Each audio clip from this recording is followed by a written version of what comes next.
diina kennaa miti kan nu miidhaa ture. Diina fagootii miti. Kan wajjin nyaatee afaan keenya dubbatee kan wajjin waan tokko waan dhugoon wajjin godhe nu miidhaa jira. Kanaaf ofitti qaanfadhaa yuufumaa keessanii Oromoo fi jedhaa jechuudha. Qaanii qabadhaa bakka deemaa Ani maaniin akka na aarsuun beektaa? Maaniin akka na aarsuun beektaa? Waa tokko jira. Dhaan fakkeenyaa fi Oromoo ta'anii akka Oromoon hin guddanne barbaada akka Oromoo jaallatanuu of fakkeessanii as gubbaa dhihaatan. Si galee wanni naan galli tokko tokkoon jiraadha. Oromoo an maqaa Oromoo qabattee as gubbaa deemtee አንዳንዴ በቅናት መንፈስም ይሁን በራሱ አንተን አሉ ጆሌን እንጅራን ከዲራለ ከዱርባለ ይሁን ከዲራ ደግሞ ዋን ድብሰ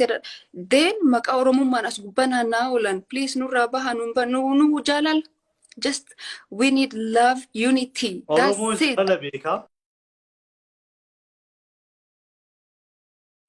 ዲሞክራሲ ለጀነሙ ጀቹን ኡማማን ጋዳስና ጋዳትን ቦላ ኦሮሞን ቤክተን ድሩመራ ጃላለ ቤካ ሲኒገሌ ኦሮሞን ከና ሀገራቱ ከራንገሄ ዋን አመቴ ብሉፍ ዋን ትቀቡ ዋን ጃላለ ቤኩፍ ሚዳም ሲኒገሌ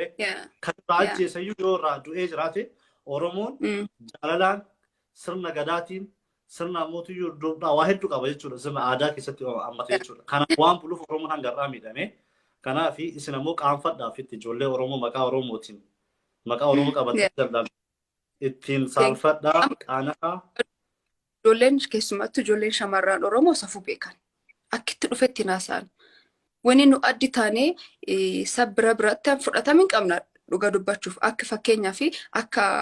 nami jiruuf nan barbaadutti kan barbaadan maan jennaan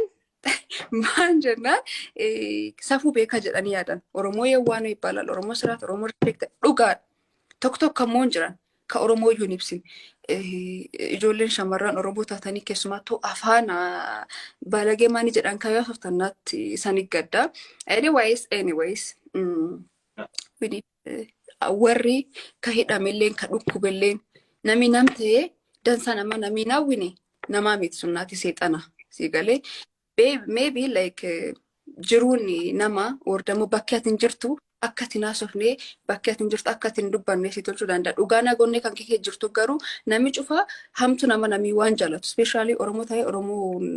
hamtu Oromoo waan nami jaalatu waan jiru natti fakkaatu. Anyways I'm so happy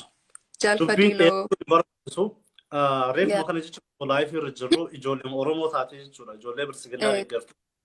bahiinsa gootota keenyaa irratti liidarii Oromoo kan ta'an irratti maal jedhanii turanii